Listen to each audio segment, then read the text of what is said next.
So guys, I just watched episode 4 of Loki, and I must say, the first two I enjoyed, I found them intriguing. The third one I didn't really like. It kind of added in an aspect that I'm not necessarily super into, and that aspect is still there, but episode 4 just really took me by surprise, and if you haven't watched it yet, do it because I'm getting really excited for the direction Marvel is going in right now. Hey guys, it's Tori, and first of all I want to apologize for any awkward lighting issues. I'm filming at a slightly different time of day and I definitely can tell a little bit of a difference in the lighting. Not that it's ever great, but it feels like it's usually a little bit less shiny around here, so I apologize for that, but we're just going to continue into my June wrap-up, or Ancientsathon wrap-up, really. A lot of these I have discussed in vlogs, so I will kind of keep my remarks short, but I have read a lot this month, a lot more than I usually do, so I'm really excited to talk to you about all of them. So let's just get started. The first book I completed this month was the Oresteia by Aeschylus, and I really enjoyed this. I ended up giving it 4 out of 5 stars,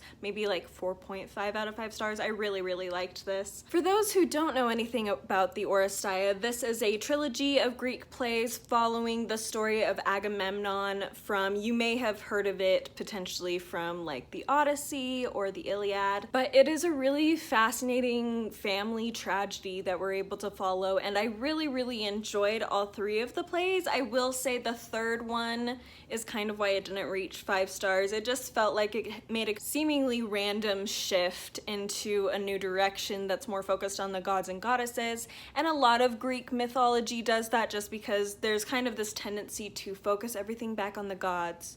All this is happening amongst mortals, but it's all about the gods, really. And so that kind of threw off my reading experience, and I found myself being a little bored by that point. But I did really enjoy the writing style that is done in this. Obviously, this is a translation. This one's actually translated by Robert Fagles, who has done a lot of translations of Greek and Roman mythology and different works of literature such as the Iliad, the Odyssey, and he usually does a really good job, and I felt like the way the story was told in this and the language that was used was very beautiful and very engaging, and I actually read this in just a couple of hours, so definitely very engaging for me, and I really enjoyed it and would recommend it. Then I listened to on audiobook Norse Mythology by Neil Gaiman, and this was probably my favorite thing I read this month. I gave it 5 out of 5 stars. This was so much fun. This is simply a collection of Norse mythology that was written by Neil Gaiman, and I just really loved how he brought these stories to life, brought these characters to life. I'm finding just through this, so I don't have a ton of experience yet, but I did find that I enjoyed this Norse mythology experience even more than I enjoy Greek and Roman mythology. Not that I don't enjoy Greek and Roman mythology, but there's something that just draws me to Norse mythology, and I'm excited to continue to read more of it. Next, I completed a book I've mentioned a lot on my channel, so again, I will try to keep my comments to a minimum, but that is the Lais of Marie de France. This one was translated by Robert Hanning and Joan Ferrante, and these are essentially songs of chivalry and love and romance, basically romances that are told through song, and they're just so much fun. I absolutely loved reading through these. I gave this 4 out of 5 stars. I don't remember if I mentioned that, but that's what I rated it. I really enjoyed it. There were a few things about it that kind of lost me a little bit personally. Just a couple of the stories that didn't grip me as much as the others, which is why it's not quite 5 stars, but even the ones that didn't grip me as much, I still am glad I read, and I really enjoyed the way Marie de France tells these stories and really shows different aspects to love and romance throughout these stories in a way that's engaging and beautiful and yet different. Like each story, even though they have very similar themes and very similar focuses and can feel pretty similar in a lot of ways, they all have slightly different outcomes, and I feel like it is a very interesting thing to consider and think about if you want to dive deep, or if you just want to read the stories just to have fun, you can do that too. So I feel like it's a really good collection for all sorts of different types of readers. Alright, then moving outside of Ancientsathon a little bit, I ended up completing the audiobook for Anna Karenina by Leo Tolstoy, and I'm so glad that I was able to finally get to this book. I ended up really enjoying it, gave it 4.5 out of 5 stars. really, really liked this story. The characters were just brought to life so well, and I'm really excited that I liked it so much because in the past I have read other things by Leo Tolstoy and have not been particularly engaged in those. I've read War and Peace and I didn't really love that book. I mean, it was fine, I didn't hate it, but I didn't love it either. And then I've read some shorter things by Leo Tolstoy and nothing has really like jumped out at me. And I wouldn't say this is necessarily a favorite. Like I said, it's more like a 4 stars than a 5 star. But I did enjoy it a lot more than I have his other works, which, like I said, was exciting because I just haven't really had any experiences with Russian literature that have really stood out. So this was kind of the first one that I felt like really engaged me, which I appreciated.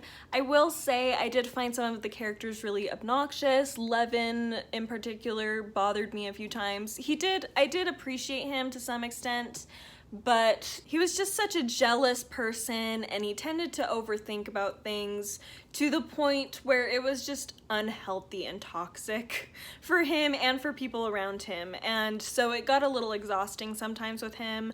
I also honestly didn't really like Anna Karenina very much. I didn't think she was just very selfish. I felt like a lot of characters in here were selfish, but I felt like she was one that in some ways was almost trying to be made to look less selfish at certain points, and everything she did was just so selfish, and she just drove me up a wall, and she just got worse and worse, which the whole story is about her downfall, so it kind of makes sense, but like listening to it, I was like severely irritated. Like I wasn't feeling good feelings while reading. I wasn't feeling interest. I was just annoyed. And so that definitely hurt my experience a little bit, and Vronsky I also didn't love. But that all being said, there was still a lot I liked about this book. I did actually really enjoy Kitty, and I actually enjoyed Levin and Kitty's relationship, even though Levin drove me crazy sometimes. I found watching Anna's downfall to be pretty interesting. Again, there were portions where I just felt irritation, but on the whole, like thinking back and thinking about it throughout, I did see how intriguing it was. The character arc that Leo Tolstoy created for her was very intriguing. I will also say I didn't really love the end. Not necessarily some of the tragic aspects that go on. I don't want to spoil it for anyone in case you haven't been spoiled for it yet. I had been, so I knew what was happening. But that wasn't what bothered me. I just felt like the last part of the book with Levin just kind of having this crisis and then coming to terms with some new ideas, it just felt kind of out of place for me. Like it just felt like a strange, like a whimper of an ending to me a little bit, especially because this book is called Anna Karenina. Like I just felt like it would focus a little bit more on Anna towards the end of the book in the last 30 pages or so, that she would be brought in a lot more, but she wasn't. It was just focused on Levin and his own thoughts, and so I just felt kind of disappointed in that. But again, I had enough enjoyment throughout this book that it was a 4 stars, and I would be willing to revisit in the future. In fact, it's one that I think I would enjoy more as I reread it throughout my life, as opposed to this first read through maybe wasn't quite a 5 stars. I feel like, again, as I continue to revisit it, I think I'll like it more and more. And I totally skipped one, so let's backtrack a little bit. Before I finished Anna Karenina, I did also read Coriolanus by William Shakespeare, and I gave this 4 out of 5 stars as well. A lot of 4 and 5 stars so far in this month. That'll change in a minute, but we'll get there in a sec. But this was a really interesting play by Shakespeare. Definitely not one of his best and not one of my favorites by him, but there were some very interesting characters. We follow Coriolanus, who is this great Roman general, I believe, who does a lot for his country. However, he is very arrogant and prideful and vain and is kind of disgusted by the common people who are the people he wants to rule. He's trying to seek out political office, and he's just very arrogant, and the people don't like that and fight against him. And that's, I think, part of why I didn't love it, why it wasn't like a 5-star read, was because I didn't really like Coriolanus as a character. I felt pity for him towards the end of the story, but at the same time, he wasn't a good person, and he kind of was asking for it a little bit. So I don't know, I think that's part of what hindered my full-on love for the story. But one of the things that really pushed my love for the story, besides the plot, which I did find interesting, was the character of Coriolanus's mother. She was just a piece of work. She was very manipulative and honestly stronger than her son. Like, she's the reason why things happen the way they do in a lot of ways, and she's able to gain position for herself without Coriolanus's help. In fact, despite his tendency to get in her way, she's able to overcome that, and she's very manipulative of him, which ends up causing his bit of a tragic ending. So, but she's just very fascinating and is a character I'd be totally willing to continue to consider and revisit in the future. Then we got into the part of the month where I was reading some less than great novels, a lot that I liked okay, but they weren't super like the most enjoyable things ever. And so the first one was History of the Kings of Britain by Geoffrey of Monmouth. I did really enjoy this. I gave it 3 out of 5 stars, so it was like an average. It was fun, it was good. I just didn't really feel like it blew me away in any way. It was interesting and I'm glad I read it, and I would be willing to come back and flip through it in the future. I may even reread it one day. So it's not one that I'd completely like brush aside after this experience, but it just, like I said, it just didn't necessarily grip me super strongly. It had a lot of names and things going on that it was sometimes a little hard to follow. And I don't know, it felt like Geoffrey of Monmouth was trying to tell chivalric tales while trying to make it historical, and so it was almost like a slightly drier, I want to say slightly drier because it's not like completely dry, it's definitely very intriguing, but it's like a slightly drier version of like fairy tale stories or even the Lais of Marie de France. It's trying to be a history while also telling these grandiose tales. And so it was just kind of, I don't know, it was a little weird for me to read in some ways because of that, but it was fun to see the origins a little bit more of King Arthur and Merlin and even the story of King Lear. That was a lot of fun, and I felt like it was, like I said, it was enjoyable. I'm glad I read it, don't regret it. And we'll probably revisit in the future. It just wasn't necessarily a favorite. Then we have the group read for Ancientsathon, which was The Pilgrims Progress by John Bunyan, and I actually am talking about this tonight on my live show with Jennifer, so if you haven't seen that yet, I will try to remember to link it down below. We'll see if that actually happens. But this I ended up giving about a 3.5 out of 5 stars. I did really enjoy it. It was very approachable, easy to read, easy to get into and understand. For those who may not know, this story follows, the first part follows Christian as he leaves his family and goes on this allegorical journey, spiritual journey, essentially, in order to reach heaven. And it's a really, really fascinating look at just different doctrines, different religious ideas, and it was being a religious myself, I actually really liked a lot of what was discussed in this.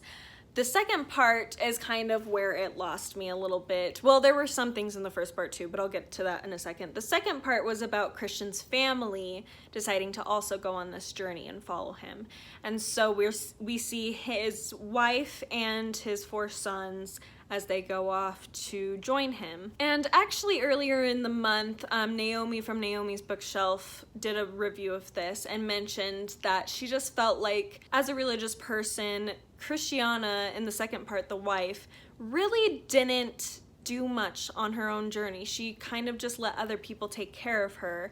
And to be honest, I'm sure it's just because she's a woman and this is a tale that's turning a spiritual journey into more of a like battle-ridden, intense type story where they're literally fighting monsters. And at the time, it was very, very, very, very, very rare for a woman to fight. And people would never consider that for a woman, so I'm sure that's why the story is told that way. But Naomi points out, and I would agree, that your spiritual journey is your own. Like, there can be people along to help and encourage you and provide support, but really you have to fight your own battles in the end. Like, you will fight them with God at your side, but it's still your battle and you can't let other people just fight it for you. So just the way what that's meant to symbolize, it just didn't do its job very well in my opinion. I also felt like in the second part, because she was a woman and they didn't want to portray her actually fighting battles, there was a lot less action in the second part. There was a lot more sitting around and talking and just little symbolic vignettes that were going on, as opposed to the more exciting things that Christian was facing, which kind of brought the interest level down a little bit for me. I also felt like even in the first part, there were sections where it felt like an essay, where it just felt like we were being preached to and not in a very interesting way. And so it kind of ended up dragging for me a little bit at those parts. And so while I enjoyed a lot about it, there were those things that kind of dragged it back for me that made it so I ended up giving it a 3.5 out of 5 stars. Originally, for the first like 100 pages or so, I considered giving it more of 4 stars, but again, as it continued on and those dragging bits continued to come in, I ended up deciding to go with 3.5. Okay, so that was the end of my Ancientsathon reading, but I did manage to fit 2 short Victorian novels in right at the end of the month, which was kind of crazy. I did not expect it to happen, but it just kind of did. And I'm okay with that. It's good. Actually, both of these were on my July TBR, so if you've seen that, you'll recognize them. But if you haven't, I'll link that down below in case you're curious about it. Yeah, so I already read these in June as opposed to July, which was kind of interesting. But let's discuss what it is I actually read. So first of all, we had probably the worst book I have read this year. In fact, the worst book I've read in a long time, but I knew it was going to be bad, so it's fine. But that is The Well-Beloved by Thomas Hardy. So I am trying to get through all of Hardy's novels. After this, I only have one left, Jude the Obscure, which I'll be reading in Victober. And this, I ended up giving 1.5 out of 5 stars. I don't even remember the last time I gave a book less than 2 stars. Like, honestly, it is so rare for me. It was probably years ago that I gave a book a 1 star, but this was just awful. So in this book, we follow a young man named Jocelyn who has this being called the Well-Beloved that he is in love with, who is this spectral force, essentially, that infests itself in the bodies of different women. And eventually, over time, it leaves that woman and moves on to another one. So basically, it's just trying to make a pretty way of saying that he's a philanderer, and he just goes from woman to woman all the time and is not loyal. Although to him, he's loyal to his well-beloved, of course. He is really loyal, just not to actual people. And he ends up one day getting engaged to this childhood friend. However, he ends up running after this other woman and breaks it off. And then we're able to see down the generations his interactions with this girl's family as he continues to kind of periodically meet up with this family in different ways after his abandonment of her. And it's just really strange. The plot is so weird. I don't want to spoil anything for you, so I'm not going to give you specifics on totally why it's weird, because there may be some people out there who just want to read it and see how it goes, so I'm not gonna steal that from you. And honestly, I went into this kind of expecting to hate read it because I had heard bad things about it. I had read the synopsis and it described things that I'm not telling you because they are spoilers, but because I knew that was in there, I was like, I'm gonna hate this. This is gonna be awful. But lucky for this book and for the timing that I read it in, I really just wanted Victorian vibes. I did not care what story I got. I just wanted Victorian language in my life.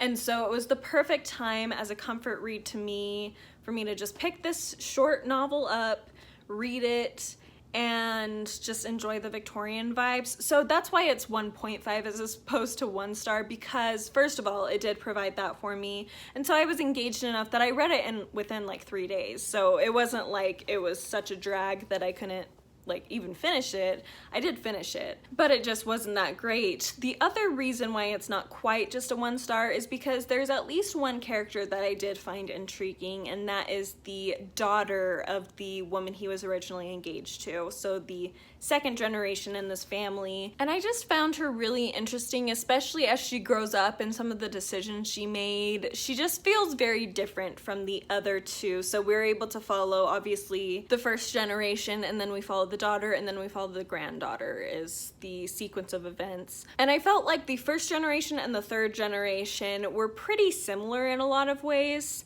However, I felt like the second generation kind of was just a little bit different in a way that made me find her very intriguing.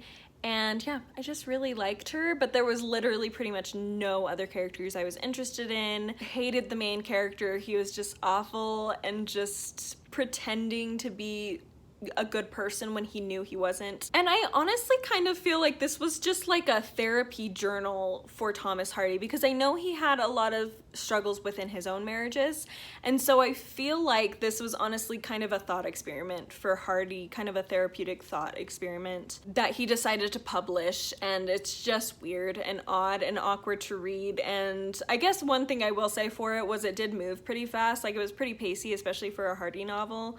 So there's that, but it was just so bad. I can't, like, it was so bad. I'm glad I read it when I did, because I was able to at least semi-enjoy it more than if I had been like on the verge of a reading slump, for example. So anyway, good time to read it. And honestly, I would be willing to reread this in the future once I know more about Hardy himself, because I'd be curious to see what that adds to this story. And it's a story that, even though I hate it, it does make me think a little bit. So I would be actually willing to reread it, oddly enough, in the future. It's just not a good book. And I didn't think it was gonna be a good book. So like, it doesn't like disappoint me or anything. It was just bad, and that's okay. Some books are just bad. And honestly, there was something interesting enough about this book that, again, having a hate reread of this, I'd be willing to do. Unlike The Great Gatsby, which I just hate. I can't with that book. This one is like, it's interesting, the reasons why it's bad and what's going on in connection to Hardy's thoughts are kind of interesting to think about. So anyway, that's my long-winded thoughts on that. I feel like I spent the most time on that one for some odd reason, but anyway. And then the last book I completed this month was once again one that was on my July TBR, and that is A Study in Scarlet by Sir Arthur Conan Doyle. I listened to this on audiobook. I actually have the bookmark still in because the second part of this is actually the second book, The Sign of the Four, which I have not read yet. I'm hoping to in July. But I ended up giving this one 3 out of 5 stars. So this is the first in the Sherlock Holmes series, if you don't know, and Sherlock Holmes is a kind of consulting detective, I think is what they call him, where he's just really good at deducing facts and figuring out murders. And Dr. Watson is his friend and becomes his partner in solving these crimes, and we're able to see the beginning of their relationship in A Study in Scarlet, and I really enjoyed it. It was very entertaining. I liked it.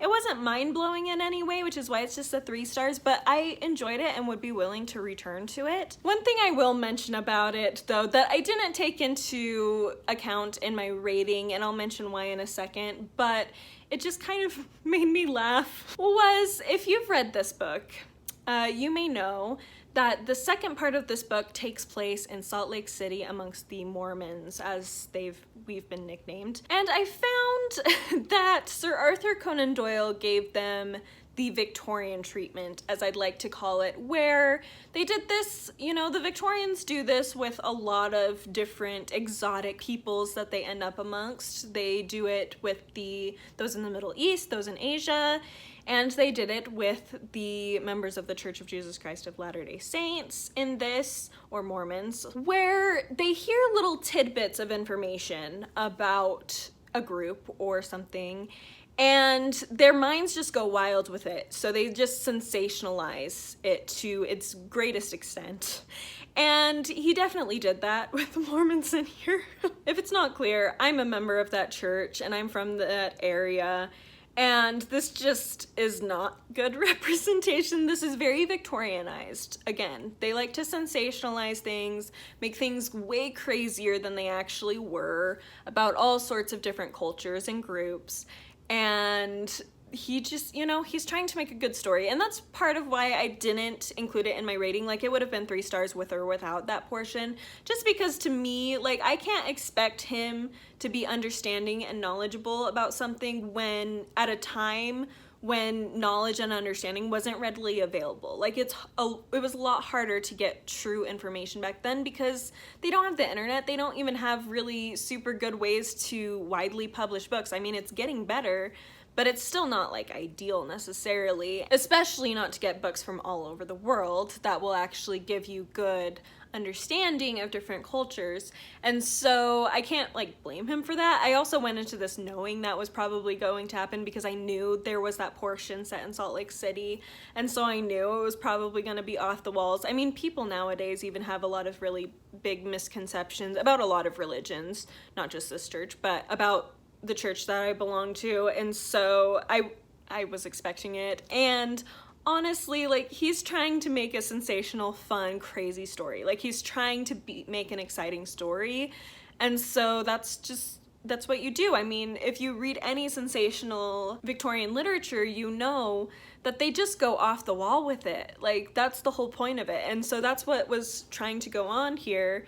And so I'm very forgiving of it, but I do want to point out, if you, for whatever reason, have taken your knowledge of the Church of Jesus Christ of Latter-day Saints from this book, it ain't good representation. In fact, there's a lot of things in there that not only have I never even heard of, doctrines that I've never even heard of, it's like I don't even know what it's trying to reference. Like, it makes zero sense to me. So anyway, and I've studied my church's history, good things and bad things that have happened amongst members of the church, and this ain't it. So just so you know, that representation isn't good, but if you just want an exciting, sensational, fun story, it does the job. It's good. It was intriguing and fun to listen to, and I'm excited to continue with Sherlock Holmes. Okay, so that is it. Thank you so much for watching. Let me know down below some of the things you read this month, if you've read any of these, and your thoughts on them, as I would love to know. Be sure to like and subscribe if you would like to, and I will see you next time. Bye!